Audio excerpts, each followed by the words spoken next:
Alhamdulillah, alhamdulillahilladzi hadana subulana salam wa afhamana bi syari'atin nabiyil karim. Ashhadu an la ilaha illallah wahdahu la syarika la dzul jalali wal ikram. Wa ashhadu anna sayyidana wa nabiyyana Muhammadan abduhu wa rasuluh. Allahumma salli wa sallim wa barik ala sayyidina Muhammad wa ala alihi wa ashabihi wa man tabi'ahu bi ihsani ila yaumiddin.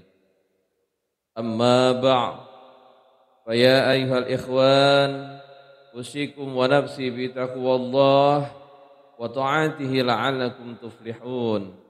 Qala Allah ta'ala fi Qur'anil Karim, a'udzu billahi minasy syaithanir rajim. Bismillahirrahmanirrahim.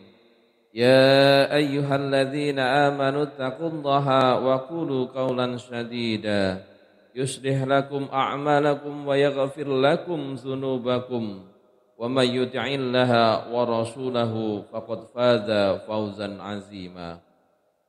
Wa qala Allah ta'ala ya ayyuhalladzina amanu taqullaha haqqa tuqatih wa la tamutunna illa wa antum muslimun. Shadaqallahul azim wa barahul karim wa nahnu ala dzalika minasyahidin wa syakirin walhamdulillahi rabbil alamin. Ma'asyiral muslimin, jamaah salat Jumat yang dirahmati oleh Allah Subhanahu wa taala. Puji syukur malah kita panjatkan kehadirat Allah Subhanahu wa taala atas berkat rahmat dan hidayah, terutama nikmat iman, nikmat Islam, dan nikmat ihsan serta nikmat kesehatan. Yang dimana pada hari ini kita masih dapat diberikan kesempatan oleh Allah Subhanahu wa taala untuk merayakan hari raya mingguan yang kita alami ataupun yang kita lakukan setiap minggunya, yaitu menjalankan ibadah sholat Jum'ah. Karena hari raya mingguan yang kita lakukan dalam setiap minggunya bagi umat Islam yaitu adalah ketika hari Jumat. Maka hari Jumat inilah yang disebut dengan Sayyidul Ayyam. Salawat serta salam tak lupa pula malah kita sanjung-ajungkan kepada junjungan kita Nabi besar Muhammad sallallahu alaihi wasallam yang kita nantikan kelak syafaatnya di yaumil qiyamah. Amin ya rabbal alamin. Jamaah salat Jumat yang dirahmati Allah Subhanahu wa taala. Berdirinya khatib di atas mimbar, tidak henti-hentinya berwasiat kepada diri khatib khususnya dan umumnya kepada seluruh jamaah yang hadir di tempat yang mulia ini untuk bisa sama-sama meningkatkan ketakwaan kita kepada Allah Subhanahu wa taala. Takwa dalam arti yang sebenar-benarnya, yaitu melaksanakan segala perintah-perintah Allah dan menjauhi segala larangan-larangan Allah. Dalam Al-Quran banyak sekali Allah memerintahkan atau memberikan suatu perintah kepada umatnya, kepada hambanya untuk menjalankan semua perintah-perintah Allah yang sifatnya adalah wajib.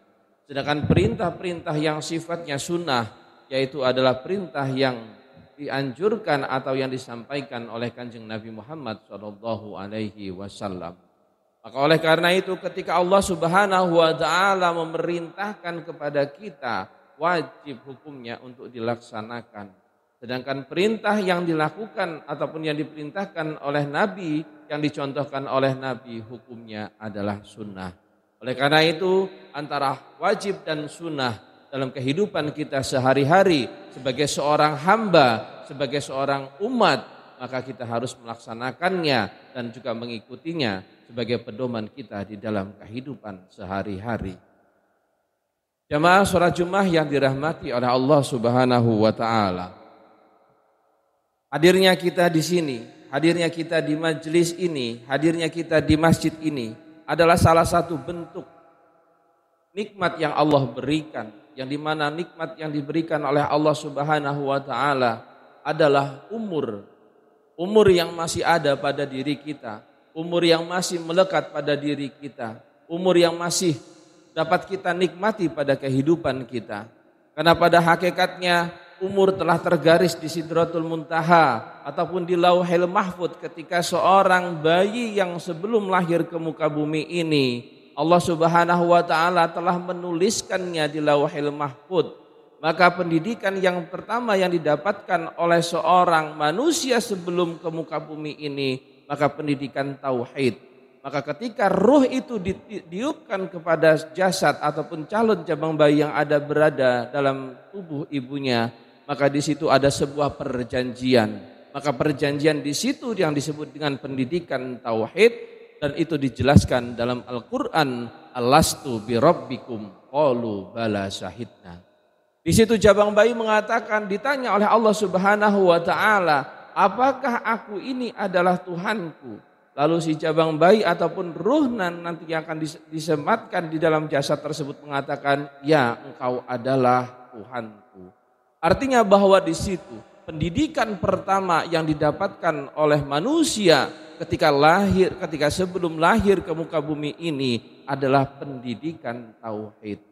Maka ketika ruh itu ditiupkan pada umur 4 bulan ke dalam jabang bayi tersebut, maka ditulislah semuanya yang akan terjadi dalam kehidupannya, yaitu rizkinya, umurnya, jodohnya, nasib baik dan nasib buruknya, semua tertulis ketika ia berumur 4 bulan di dalam kandungan ibunya. Ma'asyiral muslimin, jamaah salat Jumat yang dirahmati Allah Subhanahu wa taala.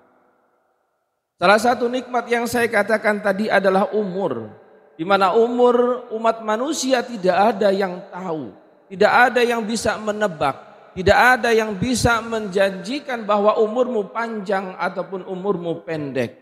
Maka di sini ini adalah merupakan salah satu rahasia Allah Subhanahu wa taala, rahasia yang tidak akan pernah mungkin diketahui oleh makhluk-makhluknya. Bahkan kekasihnya sendiri Kanjeng Nabi Muhammad pun tidak mengetahui umurnya sendiri. Oleh karena ini adalah merupakan hak prerogatif yang ada pada diri Allah Subhanahu wa taala. Maka apa yang kita bisa lakukan dengan umur yang kita alami pada saat ini, yaitu adalah bagaimana memanfaatkan umur kita untuk sebaik-baiknya. Jamaah salat Jumat yang dirahmati Allah Subhanahu wa taala, mungkin kita sering mendengar ketika ustadz ataupun juga kiai berdoa, Allahumma tawil umurana, ya Allah panjangkanlah umur kami ya Allah. Hal inilah mengidentifikasikan ataupun mengidentikan bahwa kita sebagai umat manusia mengharapkan umur yang panjang. Tetapi dalam hal ini juga dikatakan bagaimana sebenarnya umur yang panjang atau yang pendek tersebut bisa bermanfaat. Maka dalam hadis Nabi dikatakan umur yang sebaik-baiknya umur itu adalah yang disabdakan hadis Nabi yang diriwayatkan oleh Tirmizi, ya Rasulullah, man khairun nasi? Qala man tala umuruhu wa hasuna amaluhu. Wahai Rasulullah, siapakah sebaik-baiknya manusia? Lalu Rasulullah menjawab, orang yang umurnya panjang dan amalannya baik. Hadis ini menegaskan bahwa ketika Rasulullah SAW ditanya oleh sahabatnya, bagaimana konsep dari umur tersebut, bagaimana sebaik-baiknya manusia, maka Rasulullah menjawab bahwa umur yang panjang dan juga beramal yang baik. Jamaah ma'asyiral muslimin, salat Jumat yang dirahmati Allah Subhanahu wa taala. Dalam hari ini bagaimana kita bisa mengisi umur-umur kita ini? Panjang dan pendeknya umur tidak bisa memberikan jaminan bahwa dia akan lebih baik. Apakah dia itu akan menjadi manusia yang baik ataupun tidaknya. Tetapi umur tersebut ketika kita meresapi dan mendalami bagaimana dan apa yang harus kita lakukan, maka lakukanlah dengan perbuatan-perbuatan yang baik sehingga umur kita di dunia ini bisa bermanfaat. Umur panjang dilakukan ataupun diisi dengan yang baik-baik itu bagus. Umur yang pendek pun juga dilakukan dengan yang baik-baik juga bagus. Tetapi tidak juga menjadi jaminan ketika seseorang itu dilakukan atau diberikan umur yang panjang, dia bisa mengoptimalkan umur tersebut. Banyak orang yang berpikir bahwa nanti ketika umurku panjang, maka dia akan menunda-nunda kebaikan itu. Sholatnya nanti sajalah kalau sudah tua. Ngajinya nanti sajalah kalau ada waktu. Ataupun pergi ke masjidnya nanti sajalah kalau sudah pensiun. Hal ini mengidentikan bahwa dia tidak mengetahui bahwa umur itu adalah rahasia Allah. Hanya Allah yang mengetahui umur itu. Hanya Allah yang mengetahui kapan umur kita akan berakhir. Maka ketika kita ingin melakukan suatu perbuatan yang baik, jangan pernah namanya menunda-nundanya. Karena kita tidak tahu umur kita.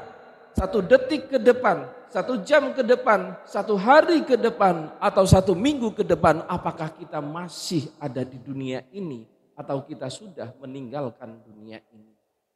Maka hal inilah yang harus kita waspadai.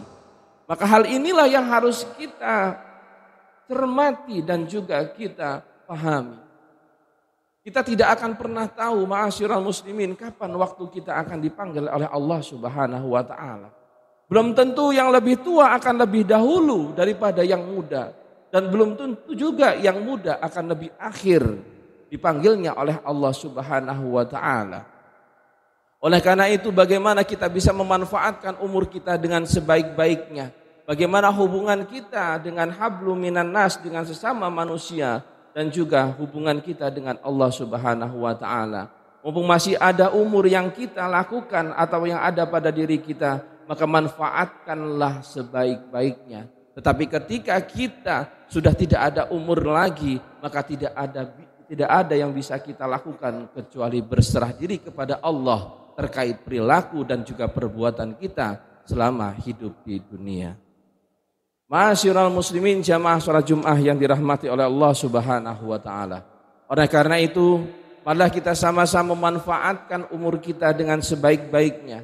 Isilah perbuatan-perbuatan kita dalam kehidupan sehari-hari kita dengan perbuatan-perbuatan yang baik. Karena setiap umur, setiap pelakuan yang akan kita lakukan atau yang kita lakukan di muka bumi ini akan dimintai suatu pertanggungjawabannya. Rasulullah Shallallahu Alaihi Wasallam pun sudah memberikan sebuah gambaran-gambaran dalam kehidupannya, bagaimana memanfaatkan umur-umur tersebut, sehingga dalam batasan-batasan umur tersebut kita bisa menjawab pertanyaan-pertanyaan malaikat nantinya kelak di yaumil hisab. Oleh karena itu, jangan sampai kita menyia-nyiakan umur kita. Jangan mengatakan bahwa nanti sajalah saya akan sholat, nanti sajalah saya akan ngaji, nanti sajalah saya akan infak dan sodakoh ketika. Hal itulah yang mencerminkan bahwa orang tersebut tidak meyakini bahwa umur ada di tangan Allah Subhanahu wa ta'ala. Lakukanlah setiap amal ibadah kita, mengingatkanlah bahwa nantinya akan mati. Maka dalam suatu hadis dikatakan, i'mal lidunyaka ka'annaka ta'ishu abadan wa'mal akhiratika ka'annaka tamutu godan. Lakukanlah perbuatan-perbuatan sebaik mungkin seolah-olah engkau akan hidup selama-lamanya, dan beribadahlah engkau dengan sekhusuk-khusuknya seolah-olah engkau akan mati esok hari. Jamaah salat Jumat yang dirahmati Allah Subhanahu wa taala. Kalau seandainya kita diberitahu oleh Allah Subhanahu wa taala akan kematian kita, akan batas umur kita, pastinya kita akan melakukan perbuatan yang baik dan memaksimalkannya dengan sebaik-baiknya. Itu adalah merupakan rahasia yang Allah punya, yang Allah janjikan kepada umatnya. Maka di situ Allah memberikan suatu kebebasan, i'malu ma syi'tum, kepada hamba-hambanya untuk melakukan perbuatan. Tapi diingat bahwa setiap yang kita lakukan di muka bumi ini akan dimintai suatu pertanggungjawabannya. Akan dimintai pertanggungjawabannya, dan itu tidak akan pernah kita bisa bohong, tidak bisa kita ngeles, tidak bisa juga mengatakan bahwa apa yang kita tidak lakukan kita lakukan, dan yang kita lakukan tidak kita lakukan. Hal inilah yang harusnya menjadi renungan kita, muhasabah diri. muhasabah diri yang kita lakukan untuk mendalami sejauh mana dan bagaimana serta apa saja yang sudah kita lakukan. Kadang kita terlena dengan dunia, kadang kita terlena dengan fasilitas, kadang kita terlena dengan gemerlapnya dunia ini, sehingga kita menjauhkan diri dari Allah, sehingga kita jauh dari Rasul kita, sehingga kita beranggapan nanti sajalah kalau kita sudah tua, nanti sajalah kalau ada waktu, atau nanti sajalah ketika kita kaya.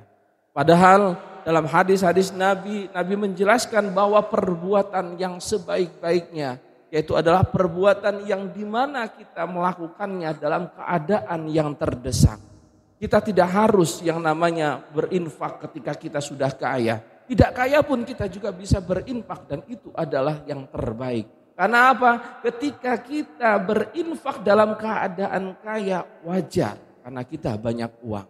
Tapi ketika kita dalam keadaan yang miskin, kita mampu untuk memberikan sebagian harta kita, itu adalah yang luar biasa. Artinya di situ dikatakan bahwa Allah mencintai orang-orang yang melakukan ataupun yang membagikan sebagian hartanya dalam keadaan yang sempit. Maka disitulah kita harus bermuhasabah diri, apakah kita sudah sanggup sampai pada titik tersebut. Jamaah sholat Jumat yang dirahmati oleh Allah Subhanahu wa taala. Fenomena yang kita hadapi pada saat ini adalah bagaimana orang-orang banyak yang meninggal dunia dalam keadaan yang masih muda, dalam keadaan yang masih sehat bugar. Dan artinya bahwa di sini bahwa kita tidak akan pernah mampu untuk mengetahui umur kita. Maka maksimalkanlah umur kita, maksimalkanlah umur yang ada pada diri kita untuk mendekatkan diri kepada Allah Subhanahu wa taala. Banyak orang-orang yang umurnya panjang tapi tidak mampu untuk memaksimalkannya. Tetapi tidak sedikit umur yang pendek yang mampu memaksimalkan umurnya untuk memberikan perdamaian, untuk memberikan manfaat bagi umat Islam ataupun juga umat-umat yang ada di dunia ini. Jamaah sholat Jumat yang dirahmati Allah Subhanahu wa taala. Umur yang pendek yang akan saya ambil contohnya yang bermanfaat yaitu adalah Imam Syafi'i. Imam Syafi'i meninggal dunia pada umur 54 tahun. Tetapi Imam Syafi'i ketika masa hidupnya selama 54 tahun tersebut memberikan dampak yang sangat besar bagi kehidupan umat manusia, khususnya umat Islam. Banyak karya-karyanya yang dimanfaatkan, banyak karya-karyanya yang digunakan sebagai pedoman umat Islam dalam menjalankan rutinitasnya sebagai umat.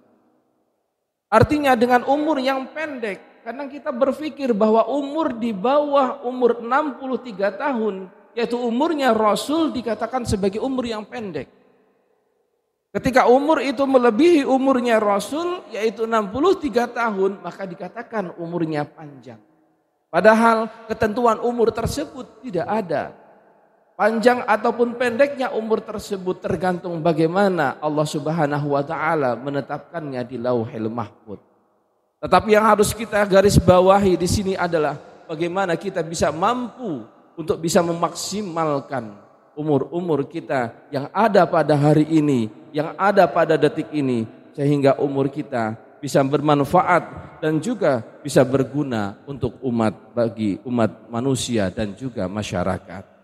Hadirin jamaah sholat Jumat yang dirahmati oleh Allah Subhanahu wa taala. Di sisa umur kita tidak pernah tahu apa yang akan terjadi. Apakah kita nanti di akhir umur kita akan meninggal dalam keadaan husnul khatibah atau keadaan su'ul khatimah. Maka ketika ajal itu belum menjemput kita, maka persiapkanlah diri kita untuk menyambut ajal tersebut. Maka bekailah diri kita, maka dekatkanlah diri kita kepada Allah Subhanahu wa taala dengan banyak-banyak berbuat baik, dengan banyak-banyak beramal-amal soleh. Karena Allah Subhanahu wa taala tidak akan mau bertemu dengan hambanya kecuali dia beramal soleh dan tidak menyekutukan Allah Subhanahu wa taala. Oleh karena itu jamaah masjid, jamaah sholat Jumat yang dirahmati Allah Subhanahu wa taala, marilah kita sama-sama bermuhasabah diri untuk merenungkan sebagaimana yang telah kita lakukan selama ini, yaitu untuk mengetahui sejauh mana kedekatan kita kepada Allah Subhanahu wa taala. Mudah-mudahan di sisa umur kita bisa mampu untuk lebih mendekatkan diri kita kepada Allah Subhanahu wa taala, dan kita bisa lebih mendekatkan diri kepada Nabi Muhammad sallallahu alaihi wasallam dengan perantara sholawatnya. Dan mudah-mudahan di akhir hayat kita mampu ataupun juga meninggal dalam predikat husnul khatimah. Amin amin ya rabbal alamin. Barakallahu li wa lakum fil Qur'anil azim wa nafa'ani wa iyyakum bi ayati wa zikril hakim. Taqabbalallahu minna wa minkum tilawatahu innahu huwal ghafurur rahim.